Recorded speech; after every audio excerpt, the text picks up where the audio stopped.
व नंतर 1844 मध्ये किल्ला इंग्रजांच्या ताब्यात गेला.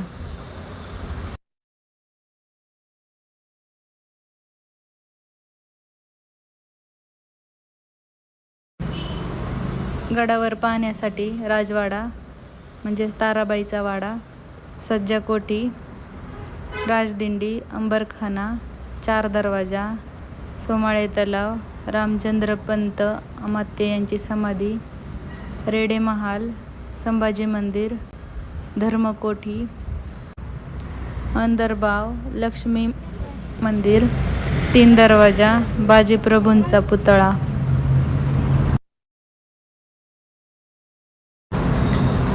पन्हाळ्याचा माथा थंडगार वृक्षराजीने बहरलेला असून येथील वातावरण आल्हाददायक असते.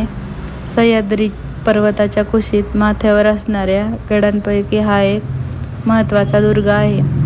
कोल्हापूरची गादी स्थापन करणाऱ्या महाराणी ताराराणी यांनी आपली राजधानी काही वर्ष येथेच ठेवली होती.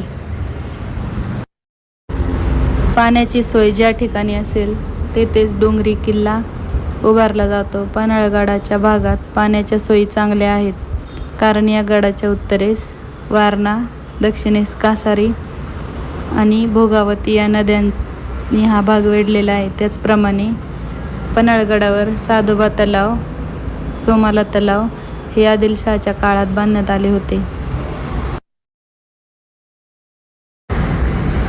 तसेच पन्हाळ्यावर अनेक विहिरी आहेत.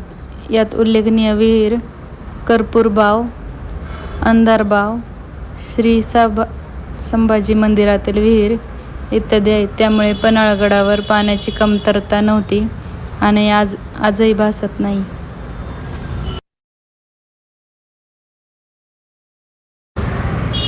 पन्हाळगडाचे पुराणकालीन नाव ब्रह्मगिरी होते. पन्हाळगड हा कोल्हापूर शहराच्या वायव्येस 21 किलोमीटर अंतरावर आहे.